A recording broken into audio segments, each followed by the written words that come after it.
Hello and welcome to filler form. So कैसे सब लोग? आई होप सब ठीक होंगे, सब बढ़िया होंगे।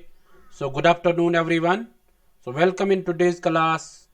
My name is Mudassir Amin. I am presenting here MCQ series regarding paper 1 UGC NET JRF. So आज का जो एमसीक्यू सीरीज रहेगा वो रहेगा unit 9 people development and environment पे। सो देखते हैं हमारा टारगेट क्या रहता है। हमारा टारगेट रहता है top 20 MCQs daily on paper 1 teaching and research aptitude at 2 PM। हमारा मिशन क्या है? यूजीसी नेट जेआरएफ को क्रैक करना। ओके सो आप नोट्स को कैसे डाउनलोड कर सकते हैं? आप इस वेबसाइट पे जा सकते हैं www.ugc-net.com। इस वेबसाइट पे जाके आप नोट्स को डाउनलोड कर सकते हैं। Okay yes, good afternoon everyone. So ये कुछ फ्री क्लास है, कुछ पेपर सेकंड के लिए हैं, कुछ पेपर 1 के लिए हैं, तो आप इसको मिस मत कीजिएगा। ओके सो फिलर फॉर्म के एक एप्लीकेशन आते हैं, फिलर फॉर्म के नाम से, इसको भी आप इंस्टॉल करो, वहां से भी आप मॉक टेस्ट एंड क्विज़ेस दे सकते हैं। सो ये 2 PM का जो क्लास है इसको आप मिस मत कीजिएगा। ये रहता है MCQs and PYQs regarding paper 1। ठीक है, यस। सो अगर आपको अचीव अच्छा सिक्योर करना है तो आप इस क्लास को मिस मत कीजिएगा। ओके सो गाइस, जिन्होंने अभी तक वीडियो को शेयर नहीं किया वो शेयर करो और लाइक करो। सो देखते हैं तब तक हम टॉप 3 कमेंट्स। पहला कमेंट है आरके का। आरके क्या कहते हैं? Thank sir, so nice class, so nice teach. मैं एक्साइटेड होती हूँ क्लास लेने के लिए, मुझे बहुत अच्छी लगती है सर आपकी क्लास। आपकी क्लास की जितनी तारीफ करें उतनी कम है sir. Thank you so much. Thank you RK. इस तरह नीलू कुमारी कहती है thank you so much sir, आप बहुत अच्छे से सारे डाउट क्लियर करते हो and you are very polite. Exam तक हम सभी का साथ मत छोड़ना सर जी। यस, कभी नहीं छोड़ूंगा एग्जाम तक। आपसे पढ़कर ऐसा लगता है कि हम लोगों ने बहुत कुछ सीख लिया, अब की बार जेआरएफ लेकर रहेंगे। थैंक यू नीलू कुमारी। तो इसी तरह विहाना एंड आद्विक ने बोला है वेरी नाइस क्लास सर, हर क्लास में कुछ नया लेकर आने के लिए थैंक यू सर। सर 2020-2021 के क्वेश्चंस भी करवाना प्लीज। यस, करवा देंगे, और वो मैंने ऑलरेडी करवाए हैं, टीचिंग एप्टीट्यूड के, रिसर्च एप्टीट्यूड के और कम्युनिकेशन के, हायर एजुकेशन के। आप देख लेना वो प्ले लिस्ट, ठीक है, वहां से यानी MCQs प्ले लिस्ट का देखना और PYQs प्ले लिस्ट देखना, वहां से आपको वो मिल जाएंगे। Okay so thank you everyone जिन्होंने टॉप कमेंट्स किए हैं। ठीक है, RK thank you, Neelu Kumari and Vihana and Advik thank you everyone. So guys give your thumbs up. Are you ready? Then we begin our today's MCQ series. Yes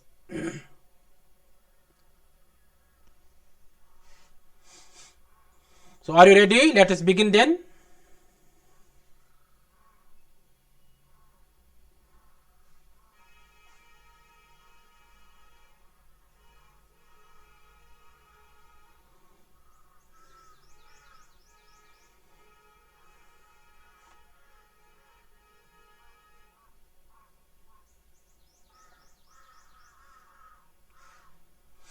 So let us begin, let us get started. So let's start our today's MCQ series। ये रहा आपके screen पे question number 1, इसको पढ़ो और answer करो।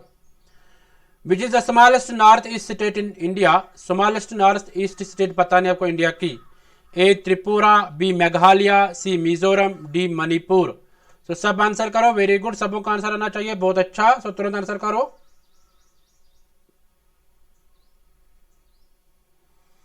आपको बताना है smallest north east state India की।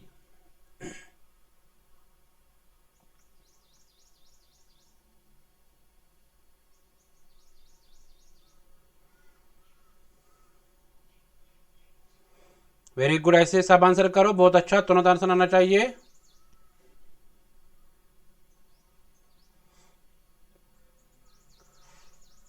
यस, जो भी क्लास देख रहा है वो सब पार्टिसिपेट करो आंसर देने में।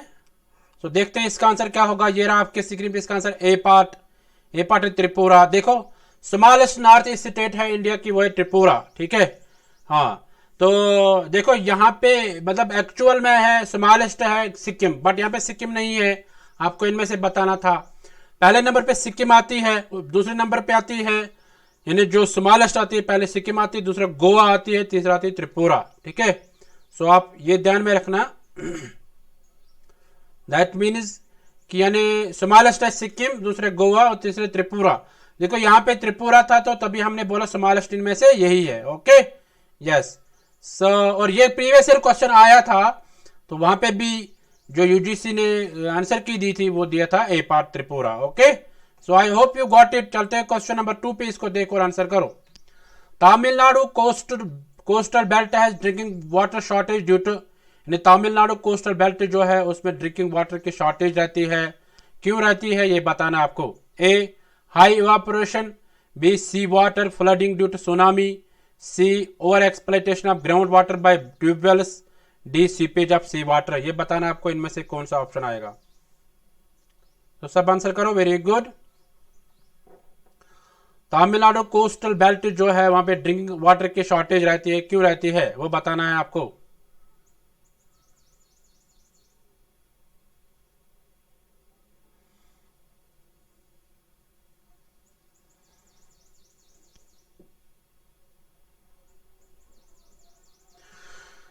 वेरी गुड, सबों का आंसर आना चाहिए।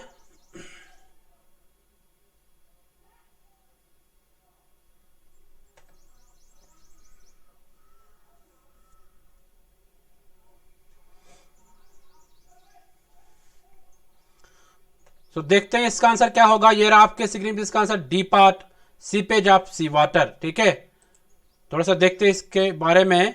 जब भी इंक्रीज होता है ग्राउंड वाटर, ठीक है, तो सीपेज जो सी वाटर का रहता है यानी वहां पे कम हो जाता है वाटर लेवल। ओके, यानी जब भी ग्राउंड वाटर की एक्सप्लॉइटेशन ज्यादा होती है तो सी वाटर की जो सीपेज होती है तो वो कम, उसकी कम हो जाती है वाटर लेवल। ओके, सो कोस्टल एनवायरनमेंट जो है ये मतलब ये इंपॉर्टेंट है एक नेशन के लिए। ओके, नेशन की इकोनॉमी के लिए डिफरेंट रिसोर्सेज से प्रोड्यूस होते हैं। ठीक है, हाँ, इसमें डिफरेंट हैबिटेट्स मतलब लिव करते हैं, है ना। और इसमें different types of it is rich in biodiversity. तो इंडिया जो है, इंडिया की जो कोस्ट लाइन है वो टोटल 7,500 किलोमीटर्स, और जो तमिलनाडु की कोस्ट लाइन लेंथ है वो है 1076। ठीक है, सो 1076 किलोमीटर्स। सो 15% है तमिलनाडु की कोस्ट लाइन। ठीक है, और ये स्ट्रेच होती है कहाँ कहाँ से, बे बंगाल से, इंडियन ओशन, अरेबियन सी से। Okay, so I hope you got it. चलते हैं क्वेश्चन नंबर 3 पे, इसको देखो और आंसर करो। While all rivers of peninsular India flow into the Bay of Bengal, Narmada and Tapti flow into the Arabian Sea because these two rivers, यानी सारे reverse India के जो है यानी वो पेनिसुलर इंडिया के जो है, ठीक है, वो सारे किस में जाते हैं, बे ऑफ बंगाल में। नर्मदा एंड ताप्ती जो दो रिवर है ये डायरेक्टली जाते हैं किस में, अरेबियन सी में। क्यों क्यों जाते हैं ये दो रिवर अरेबियन सी में, आपको बताना है। ऑप्शन में A follow the slope of these rift valleys, B. The general slope of the Indian peninsula is from east to west. C. The Indian peninsula north of the Satpura ranges is tilted towards the west. D. The Indian peninsula south of the Satpura ranges is tilted towards east. So आप सब answer करो, very good, सबों का answer आना चाहिए, बहुत अच्छा।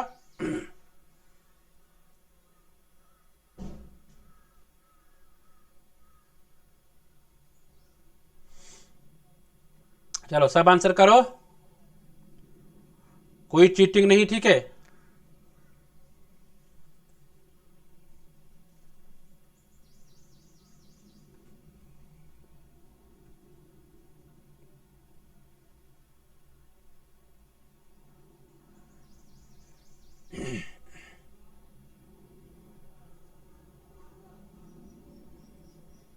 बहुत अच्छा, ऐसे तुरंत आंसर करो सब। सो देखते हैं इसका आंसर क्या होगा। ये रहा आपके स्क्रीन पे इसका answer, A part. A part क्या है, follow the slope of these rift valleys, यानी ये फॉलो करते हैं स्लोप किन का, इन रिफ्ट वैलीज का। ठीक है, जैसे नर्मदा एंड ताप्ती का जो फ्लो है, ठीक है, हाँ, वो डायरेक्टली जाता है किस में, वो ये इनका बहाव किस में होता है, अरेबियन सी में। तो इनका स्लोप जो होता है वो डायरेक्टली टुवर्ड्स अरेबियन सी है। Okay, so I hope you got it. सो देखते हैं डेक्कन रीजन जो है इसमें मेजर रिवर सिस्टम जो जाते हैं वो डायरेक्टली जाते हैं बे ऑफ बंगाल में। ठीक है, बट जो मेजर ईस्ट फ्लोइंग रिवर्स है, गोदावरी है, कृष्णा है, कावेरी है, महानदी है ना, नर्मदा एंड ताप्ती जो है ये मेजर वेस्ट फ्लोइंग रिवर्स है। ठीक है, तो नर्मदा एंड ताप्ती जो है ये जाते हैं वेस्ट में, यानी अरबियन सी में जाते हैं। Okay, so I hope you got it. चलते हैं क्वेश्चन नंबर 4 पे, इसको देखो और आंसर करो। Soils in the Mahanadi Delta are less fertile than those in the Godavari Delta because of, यानी जो सॉइल महानदी डेल्टा पे होती है वो लेस फर्टाइल होती है, किससे? गोदावरी डेल्टा से। यानी गोदावरी डेल्टा की और महानदी डेल्टा का अगर हम सॉइल की कंपैरिजन करेंगे तो महानदी का डेल्टा की जो सॉइल होती है वो फर्टाइल लेस होती है, यानी ज्यादा फर्टाइल नहीं होती है। तो किस कारण होती है? ए, erosion of topsoil by annual floods, B, inundation of land by sea water, C, traditional agriculture practices, the derivation of alluvial soil from red soil hinterland। सो आप सब आंसर करो। Very good.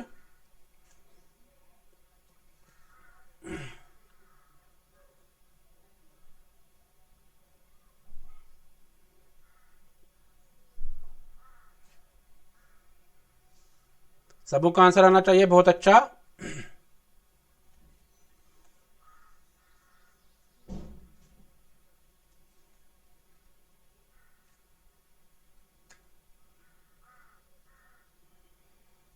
Very good.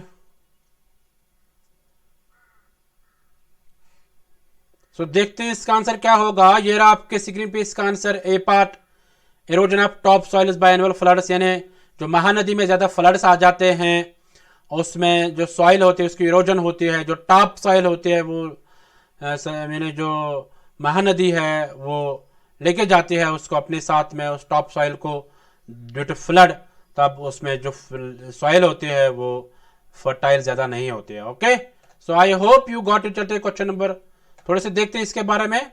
The Mahanadi जो है इसमें मतलब devastating floods आ जाते हैं, ज्यादा फ्लड्स इसमें देखे जाते हैं, तभी इसको कहा जाता है महानदी को सारो ऑफ ओरेसा। ये भी क्वेश्चन पूछा जा सकता है कि which am the following is called sorrow of the Orissa. तब अगर महानदी होगा वहां पे उसको आप महानदी आंसर कर लेना। ओके, सो ये ध्यान में रखना। सो इसी तरह इसमें हीराकुड डैम जो है उसने मतलब अब उसने सिचुएशन को संभाल लिया है। हीराकुड डैम जो इसमें बनाया गया है, ठीक है। गोदावरी जो है ये सेकंड लॉन्गेस्ट रिवर है इंडिया में आफ्टर गैंग्स, ठीक है। जो मतलब frequent drying up of the Godavari river in the dryer months has been a matter of great concern. अब यहाँ पे जो गोदावरी मतलब खुशक होती है ड्रायर मंथ्स में, ठीक है, तो वो एक कंसर्न बन गया है। Indiscriminate damming along the river has been cited as an obvious reason, यानी वो डैम जो बनते हैं वो भी कारण बन सकता है एक फ्लड का, ठीक है। यानी जो मतलब अचानक जो कोई डैम बन सकता है, ठीक है, एक रिवर पे, वो भी कोई कारण बन सकता है। Okay, yes. सो आप इसको नोट डाउन करो। चलते हैं नेक्स्ट क्वेश्चन पे। ये रहा आपके क्वेश्चन नंबर 5, इसको पढ़ो और आंसर करो। Aerosols have potential for modifying climate. Aerosols को होती है पोटेंशियल, वो क्लाइमेट को मॉडिफाई कर सकते हैं। रीजन क्या है इसका? Aerosols interact with both short waves and radiation, यानी जो एरोसॉल्स होते हैं वो इंटरेक्ट करते हैं both short waves and radiation के साथ, ठीक है। तो आपको बताना है A both and R are true and R is the correct explanation of A, B both and R are true and R is not the correct explanation of A, C A is true but R is false, D A is false but R is true. तो सब answer करो। Very good, सबों का answer आना चाहिए। बहुत अच्छा।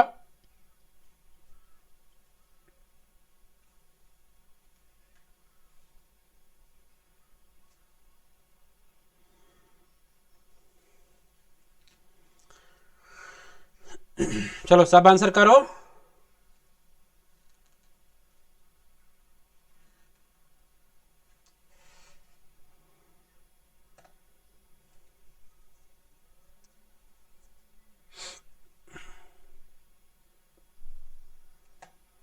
बहुत अच्छा। सो देखते हैं इसका आंसर क्या होगा। ये रहा आपके स्क्रीन में इसका answer. A part, both and R true and R is the correct explanation of A, यानी ए भी करेक्ट है, आर भी करेक्ट है। जो रीजन है ये इसका करेक्ट एक्सप्लेनेशन है, ठीक है। मतलब एरोसॉल जो होते हैं इनमें पोटेंशियल होता है, ये क्लाइमेट को चेंज कर सकते हैं, ठीक है। इस तरह एरोसॉल जो है इसमें शॉर्ट वेव्स के साथ अलग व्यवहार होता है और रेडिएशन के साथ अलग व्यवहार होता है। ओके, यस, यानी इंटरेक्ट दोनों के साथ करते हैं। ठीक है, so I hope you got it. चलते क्वेश्चन नंबर 6 पे, इसको देखो और आंसर करो। The most significant impact of volcanic eruption has been felt in the form of, यानी वोल्केनिक इरप्शन किससे होता है ज्यादा? A change in weather, B sinking of islands, C loss of vegetation, D extinction of animals. So सब answer करो, very good, सबों का answer आना चाहिए, बहुत अच्छा।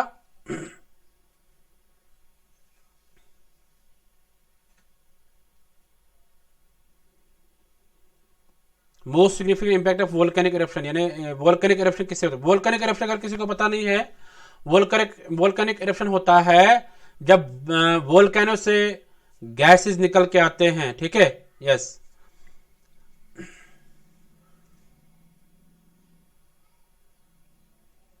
लावा एंड गैसेस जब निकल के आते हैं वोल्केनो से, दैट इज वोल्केनिक इरप्शन।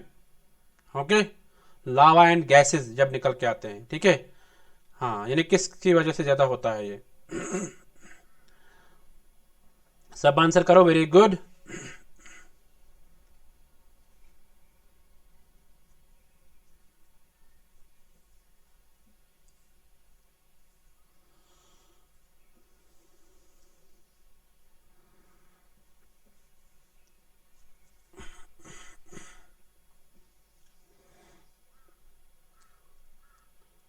सबों का आंसर आना चाहिए, बहुत अच्छा। सो देखते हैं इसका आंसर क्या होगा। ये रहा आपके सिग्निफिकेंट, इसका answer A part, change in weather, जब वेदर में चेंज हो जाती है। ठीक है, अल्टीमेट चेंज हो जाते हैं वेदर से, तो उससे क्या हो जाता है कि वोल्केनिक इरप्शंस हो जाते हैं maximum. Okay, yes, so I hope you got it. So चलते हैं क्वेश्चन 7 पे, इसको देखो और आंसर करो।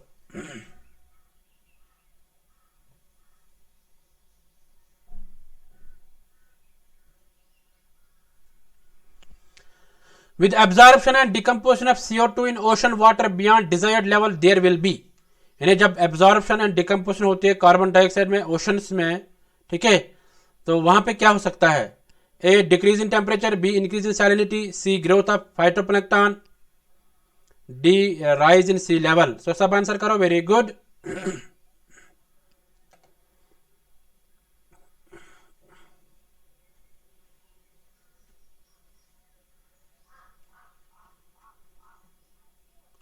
सबों का आंसर आना चाहिए, बहुत अच्छा।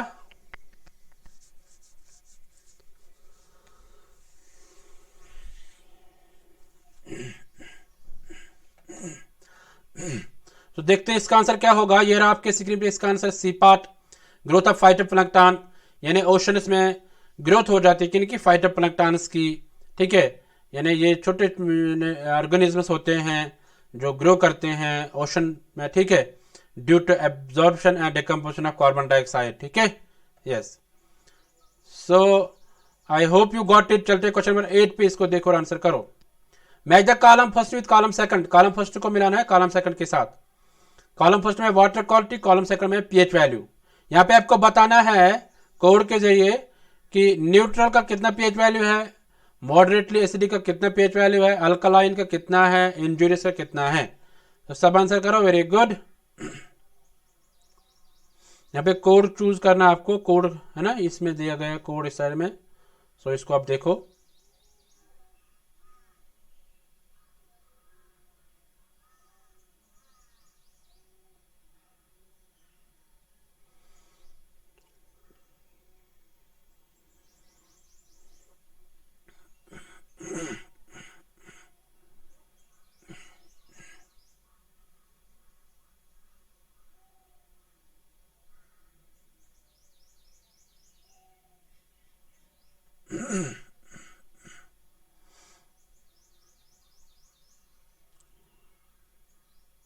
चलो देखते हैं इसका आंसर क्या होगा। ये रहा आपके स्क्रीन पे, इसका आंसर सी पार्ट।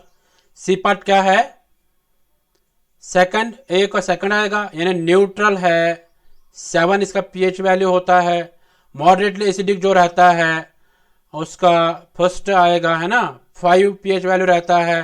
इसी तरह अल्कलाइन का 8 रहता है ना, 8 पीएच वैल्यू। इस तरह इंजूरियस का रहता है 7 पीएच वैल्यू, है ना, यही है ना, यस। सो न्यूट्रल का आएगा 7, मॉडरेटली एसिडिक का आएगा 5, अल्कलाइन का 8, इंजूरियस का 7, नहीं इंजूरियस का आएगा 4 है ना। Yes, so I hope you got it.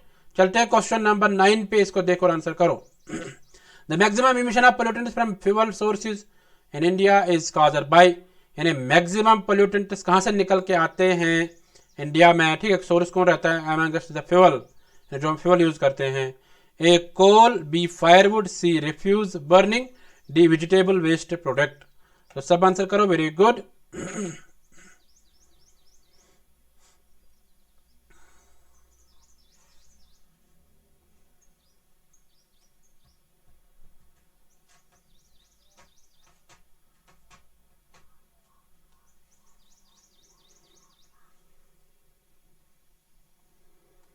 सबों का आंसर आना चाहिए, बहुत अच्छा।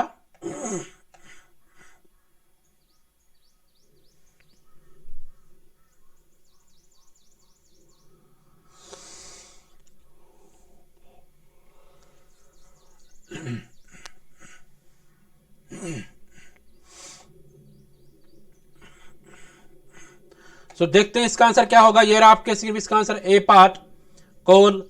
कोल जो है इससे ज्यादा पोल्यूटेंट्स निकल के आते हैं, ज्यादा लोग मरते हैं इसी से, ठीक है। तो देखते हैं इसके बारे में। इन्हें 1,15,000 लोग जो है इंडिया में हर साल मरते हैं ड्यू टू कोल फायर और पावर प्लांट पोल्यूशन। इन्हें जो कोल पे चलते हैं पावर प्लांट, ठीक है, और उसकी पोल्यूशन की वजह से लोग मरते हैं ज्यादा, ठीक है। इसमें कास्ट कितना आता है, $4.6 बिलियन, ओके। और जो कोल है ये मतलब मेन माना जाता है, मेन फ्यूल है, प्राइमरी फ्यूल है इलेक्ट्रिसिटी जनरेशन में इंडिया में, ठीक है। तो ये कोल जो है, कोल से मतलब ये बढ़ता रहता है, मतलब इसकी जो एनर्जी है, इससे जो एनर्जी मिलते हैं ये फुलफिल करते हैं पूरी डिमांड्स इंडिया कंट्री के, okay. So I hope you got it. चलते हैं क्वेश्चन नंबर 10 पे, इसको देखो और आंसर करो। The urbanization process accounts for the wind in the urban centre during nights to remain, यानी अर्बनाइजेशन प्रोसेस जब होती है, जो विंड की पोजीशन क्या रहती है अर्बन यानी शहरी इलाकों में ड्यूरिंग नाइट्स, ठीक है। हाँ, नाइट में क्या रहती है, A slower than that in rural areas, यानी कम रहती है देन मतलब देहाती इलाकों से। B faster than that in rural areas, ज्यादा तेज रहती है। C the same as in rural area, same रहती है। D cooler than that in rural areas, cooler रहती है देन मतलब जो देहाती इलाके होते हैं। तो सब आंसर करो, वेरी गुड।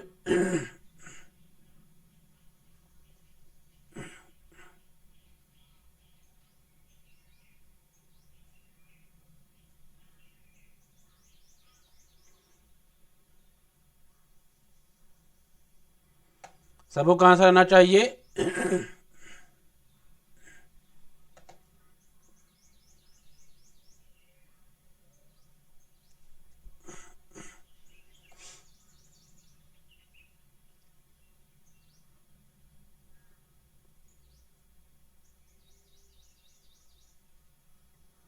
बहुत अच्छा, तुरंत आंसर करो सब। तो देखते हैं इसका आंसर क्या होगा। ये रहा आपके स्क्रीन में इसका answer B part, faster than that in rural areas, यानी अर्बन्स में जो नाइट का टेम्परेचर रहता है वो रहता है फास्टर, किन से, देहाती इलाकों से, okay. Yes, so I hope you got it. So guys, जिन्होंने अभी तक वीडियो को लाइक नहीं किया, वीडियो को लाइक करो और अपने फ्रेंड्स के साथ शेयर करो। जब तक आप लाइक करोगे तब तक हम कुछ टॉप कमेंट्स ले लेंगे। विहाना राधवी का मैंने ले लिया है। इसी तरह पवन कुमार यादव बोलता है, good afternoon sir, thank you sir, nice class sir, fantastic class sir. Sir कुछ प्रॉब्लम हो गई थी इसलिए क्लास नहीं ले पा रहा था, but miss you class and आपको, बट सर मैंने क्लास टेलीग्राम पे देख लिया है, thank sir. So thank you Pavan, ऐसे मिस करने के लिए, ठीक है। ऐसे रंजना कुमारी बोलते नाइस क्लास सर, मैं लाइव क्लास नहीं ले पा रही सर, मेरी तबीयत ठीक नहीं थी इसलिए मैं ऑफलाइन क्लास देखी आपका। मैं आपका क्लास लेना कभी मिस नहीं करती सर, आज तक मुझे आप जैसे टीचर नहीं मिले, you are great sir. Thank you Ranjana ऐसे वर्ड्स बताने के लिए। और may God recover you soon, ठीक है, जो भी प्रॉब्लम है वो ठीक हो जाएगी, ठीक है, यस। सो सब प्रे करो रंजना के लिए, ठीक है, हाँ।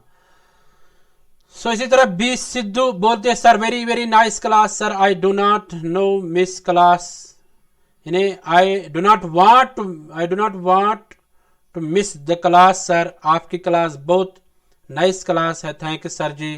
बी सिद्धू बोलते हैं कि इन्हें मुझे नहीं लग मैं पसंद नहीं करती कि आपकी क्लास को मिस करना, ठीक है, इतना अच्छा क्लास लगता है इसको। So thank you B Sidhu. इसी तरह शिवांगी पुंज बोलते हैं आज की क्लास अल्टीमेट थी सर, सर टाइम मैनेजमेंट भी किया फिर भी फर्स्ट पेपर को ज़्यादा टाइम नहीं दे पा रहे हैं, सारा टाइम सेकंड पेपर पढ़ने में ही निकल जाता, फर्स्ट पेपर पढ़ते हैं तो लगता है कि सेकंड पेपर नहीं पढ़ा है, क्या करें सर। बोलती है शिवांगी पुंज की यानी सेकंड पेपर पढ़ा है, पढ़ते हैं तो फर्स्ट पेपर लगता है मतलब सारा वही पढ़ा है तो सेकंड पेपर नहीं पढ़ा है, बट ज़्यादा टाइम किस पे निकालती है शिवांगी, जो निकालती है ज़्यादा टाइम सेकंड पेपर पे। तो मुझे लग रहा कि यानी उसको लगता है कि यानी मैंने ज़्यादा पढ़ा है पेपर फर्स्ट से ही, है ना, यस। सो आई होप इस क्लास से आपको मदद मिली हुई होगी। सो गाइज आप भी टॉप कमेंट करो, ठीक है, अगर आपको लगता है टॉप कमेंट करने के लायक तब कर सकते हो आप, ठीक है, यस। सो गाइज जिन्होंने अभी तक वीडियो को लाइक नहीं किया वीडियो को लाइक करो, ठीक है। सो चलते हैं नेक्स्ट क्वेश्चन पे, आपके क्वेश्चन 11, इसको पढ़ो और आंसर करो। Tsunami occurs due to, tsunami किसकी वजह से होती है ये बताना आपको।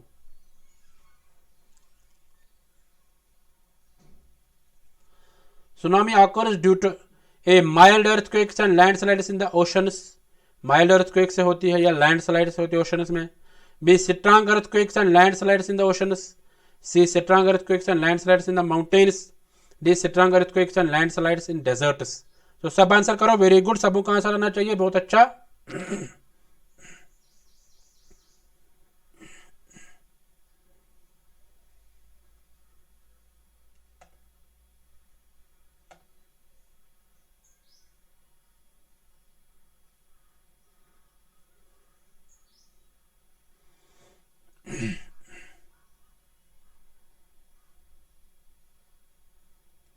चलो सब आंसर करो, बहुत अच्छा।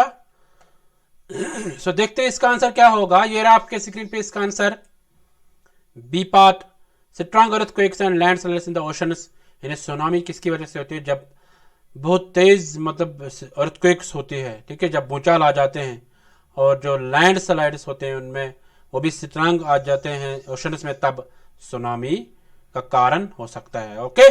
सो I hope you got it. चलते हैं क्वेश्चन नंबर 12 पे, इसको देखो और आंसर करो। Which of the natural hazards have big effect on Indian people each year, यानी किस नेचुरल हजार्ड से, किस कुदरती आफत से ज़्यादा इफेक्ट पड़ता है, ज़्यादा असर पड़ता है इंडिया के लोगों पर हर साल। ए साइक्लोन्स की वजह से, बी अर्थक्वेक्स की वजह से, सी फ्लड्स, डी लैंड स्लाइड्स, ठीक है, आपको बताना है किसकी वजह से ज़्यादा इफेक्ट पड़ता है।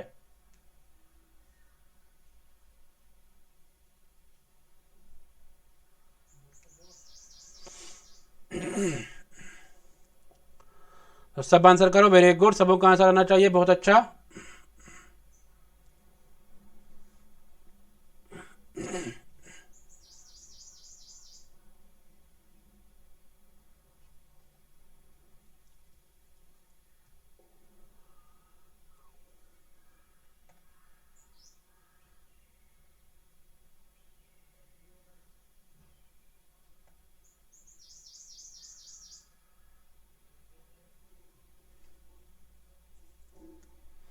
तो देखते हैं इसका आंसर क्या होगा, ये रहा आपके स्क्रीन पे इसका आंसर, सी पार्ट।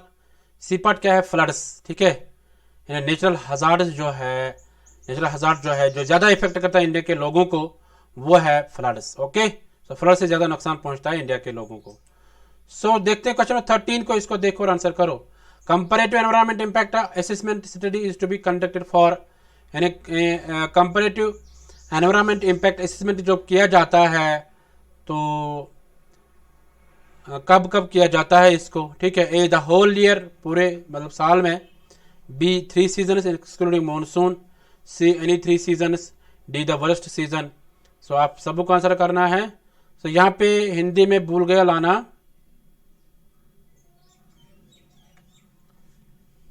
इसको हिंदी में देखते हैं।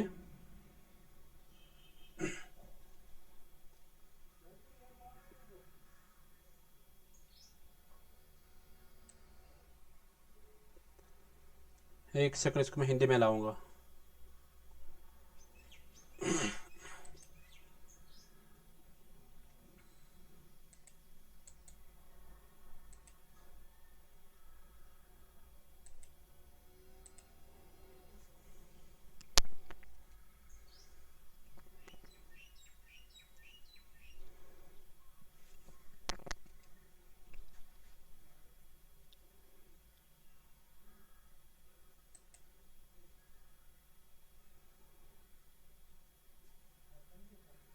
चलो अब इसका आंसर करो सब।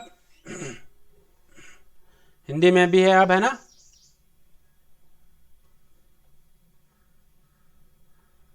वेरी गुड, ऐसे आंसर करो।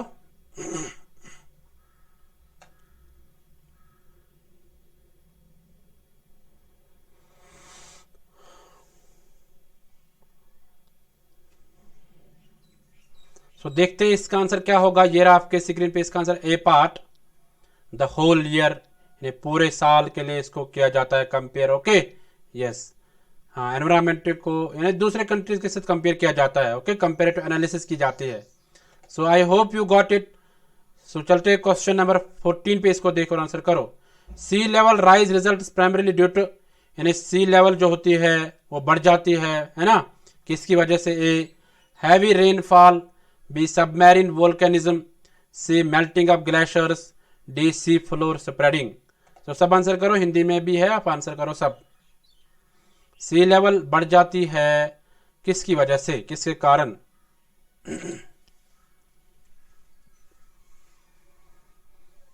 बहुत अच्छा, सब आंसर करो।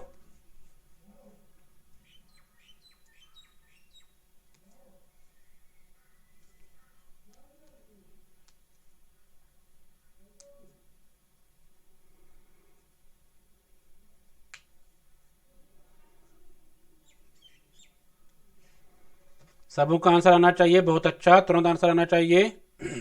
तो देखते हैं इसका आंसर क्या होगा। ये रहा आपके स्क्रीन पे इसका आंसर, थोड़ा सा रुकते हैं। सो ये रहा आपके स्क्रीन पे इसका answer, C part, melting of glaciers, यानी जब भी ग्लेशियर्स मेल्ट हो जाते हैं तो सी लेवल बढ़ जाती है। ओके, समंदर की जो लेवल होती है वो बढ़ जाती है due to melting of glaciers. So I hope you got it. चलते क्वेश्चन नंबर 15 पे, इसको देखो और आंसर करो। The plume rise in a coal based power plant depends on, यानी जब प्लूम राइज होता है कोल बेस्ड पावर प्लांट में तो उस वो किस पे डिपेंड रहता है ज्यादा? बायोएनसी, second atmospheric stability, third momentum of exhaust gases. तो सब आंसर करो। आपको यहाँ पे कोड चूज करना है, कौन सा कोड आएगा वो आपको बताओ।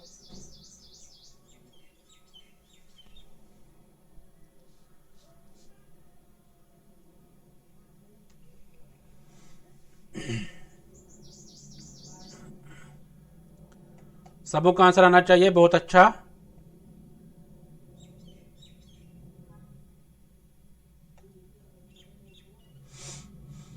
थोड़ा सा रुकते हैं यहाँ पे।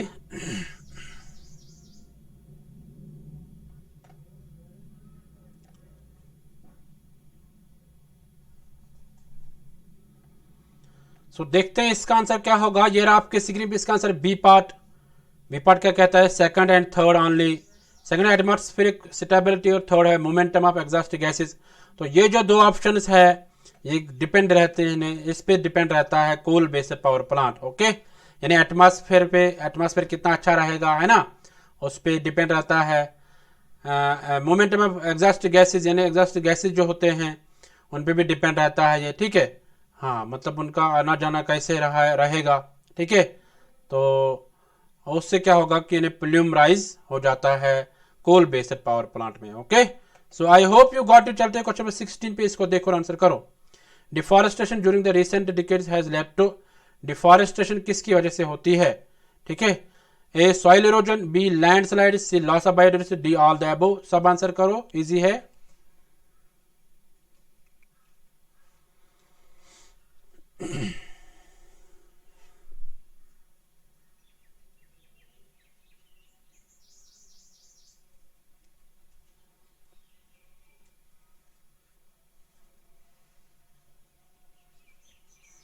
ड्यूरिंग रिसेंट डिकेड्स जो सॉइल ये डिफॉरेस्टेशन हो जाती है किसकी वजह से होती है, ये बताना है आपको। सो इजी क्वेश्चन है, ज्यादा डिफिकल्ट क्वेश्चन नहीं है ना।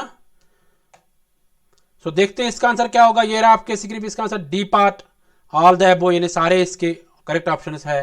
ठीक है, यानी रिसेंट डिकेड्स में जो डिफॉरेस्टेशन होती है वो किसकी वजह से, या तो सोइल इरोजन की वजह से होती है, या लैंड स्लाइड्स की वजह से होती है, या लॉस ऑफ बायोडाइवर्सिटी की वजह से होती है। So I hope you got it. चलते क्वेश्चन 17 पे, इसको देखो और आंसर करो। Which one of the following natural hazards responsible for causing highest human disaster, यानी ज्यादा ह्यूमन डिजास्टर किसकी वजह से होता है, किस नाकानी आपस से। ठीक है, ए अर्थक्वेक्स, बी स्नो स्टॉर्म्स, सी वोल्केनिक इरप्शंस, डी सुनामी। सब आंसर करो।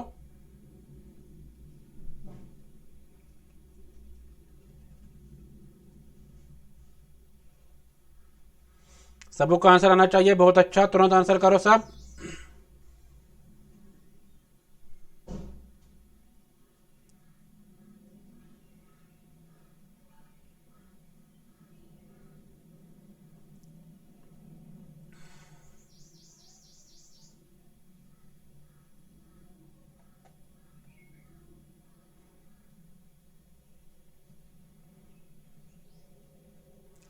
वेरी गुड, सबको आंसर आना चाहिए।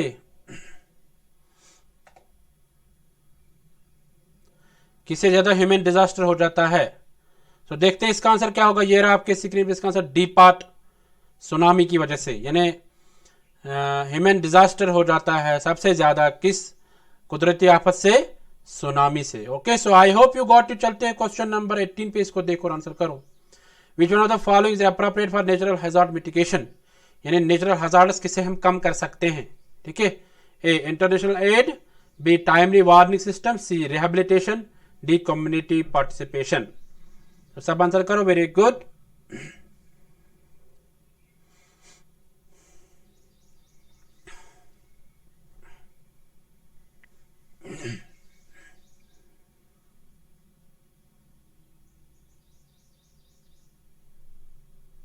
सबको आंसर आना चाहिए।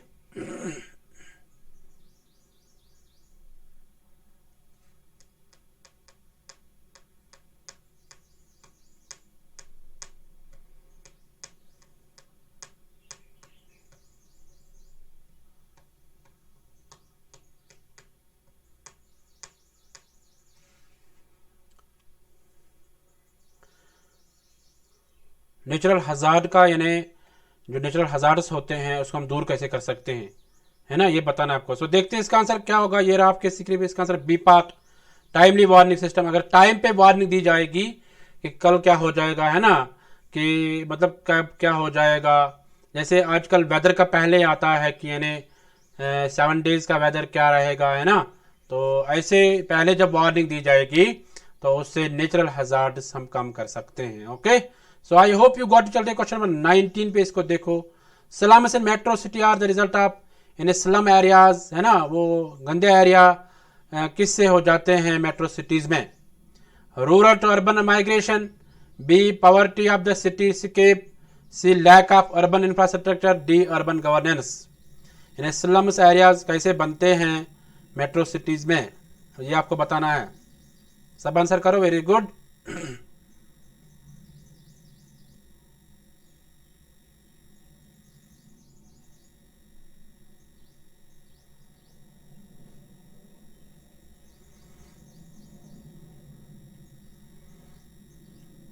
बहुत अच्छा, सबों का आंसर आना चाहिए।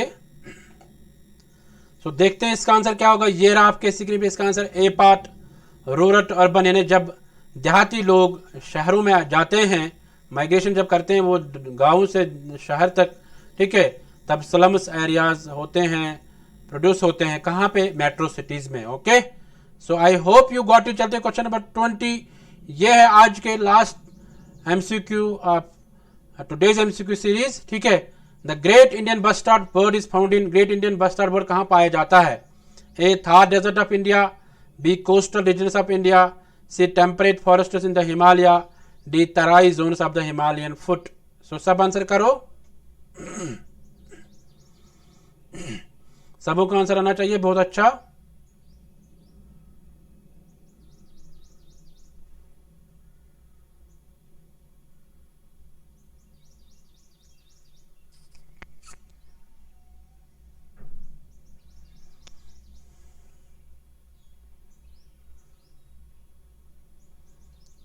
चलो देखते हैं इसका आंसर क्या होगा। ये रहा आपके स्क्रीन पे इसका answer, A part the Thar desert of India. जो थार डेजर्ट ऑफ इंडिया जो है इससे क्या हो जाता है, यहां पे ज्यादा पाए जाते हैं ग्रेट इंडियन बस्टर्ड बर्ड, यानी ये राजस्थान में है ना। इसी तरह गुजरात में भी पाए जाते हैं, महाराष्ट्र में भी पाए जाते हैं, ठीक है। तो ये जो बर्ड्स है ग्रेट इंडियन बस्टर्ड बर्ड जो है ये पाया जाता है ज्यादा थार डेजर्ट ऑफ इंडिया में, ठीक है। राजस्थान में, गुजरात में, महाराष्ट्र में, ठीक है, इस बेल्ट में ये पाए जाते हैं ज्यादा। So I hope you enjoy today's MCQ series. So देखते हैं लवली कमेंट्स किस किस के हैं। अयाज अहमद बोलता है very nice class sir. Nitin Kumar बोलता है best question sir, thank you so much for your great work. Thank you Nitin. इस तरह मोटिवेशन लिशा बोलती है वेरी नाइस क्लास सर, आपकी क्लास बेस्ट है सर, थैंक यू लिशा। इस तरह पूमिमा सैनी बोलती thank you so much sir, best class, thank you Poonima. इस तरह एसके वीडियो फॉर यू ये बोलते हैं नाइस सर जी। उर्दू के लिए क्लास है क्या? उर्दू के लिए कोई क्लास नहीं है, अगर उर्दू में सुनना है तो मेरा सुनो, ठीक है। हाँ, तो उर्दू के लिए कोई क्लास नहीं है, उर्दू सब्जेक्ट के लिए। रितु राजपूत कहती है नाइस क्लास सर, आप प्रीवियस ईयर पेपर्स भी करवा दीजिएगा सर और स्पीड मेंटेन करना सिखाइए। यानी रितु राजपूत कहती है कि सर आप प्रीवियस ईयर, यानी ये सारे प्रीवियस ईयर क्वेश्चंस है जो अभी मैंने इस बारी करवाए हैं इस वीडियो में, तो ये हैं प्रीवियस ईयर क्वेश्चंस, ठीक है, ये ध्यान में रखना आप। और स्पीड कैसे मेंटेन करना चाहते हो आप, मतलब आपको ये ध्यान में रखना है कि जब कल एग्जाम होगा आपको, कि वहां पे आपको ये ध्यान में रखना है कि मुझे एक क्वेश्चन को 1 मिनट देना है, बस खाली 1 मिनट आपको देना है। वहां से टाइमर लगा हुआ होता है आपके स्क्रीन पर, तो उस टाइमर पे खाली 1 मिनट लेना है आपको, यानी उससे ज्यादा टाइम नहीं होना चाहिए, ठीक है। यहाँ इसी तरह यहाँ पे भी आपको 30 सेकंड में आपको एग्जाम क्वेश्चन का आंसर देना पड़ता है। तो आप अपनी जो मोबाइल है उसमें टाइमर लगा लीजिए या घड़ी में नजर रखो कि 30 सेकंड से पहले मुझे आंसर करना है, ओके। इससे क्या होगा कि कल आपको, यानी जो एग्जाम होगा कल, उसमें आपको कोई दिक्कत नहीं आएगी। सो आप टाइम को मेंटेन करना सीखोगे जब अभी से आप शुरू करोगे 30 सेकंड में आंसर करना, ओके। इस तरह अंजलि निषाद बोलते हैं very nice class sir, thank you Anjali. इस तरह अनुराधा कुमारी बोलते thank you so much sir, amazing class, thank you Anuradha Kumari. इसी तरह शताक्षी तिवारी बोलते सर आपकी जो वीडियो है वो प्ले लिस्ट में, एक लिस्ट में कर दीजिए। यस, वो है ऑलरेडी, अगर नहीं होगा तो वो कर देंगे, ठीक है, यस। तो इस तरह पवन कुमार यादव बोलते हैं सर अब आप हो नेट क्या जेआरएफ पार कर जाएंगे, थैंक यू सर।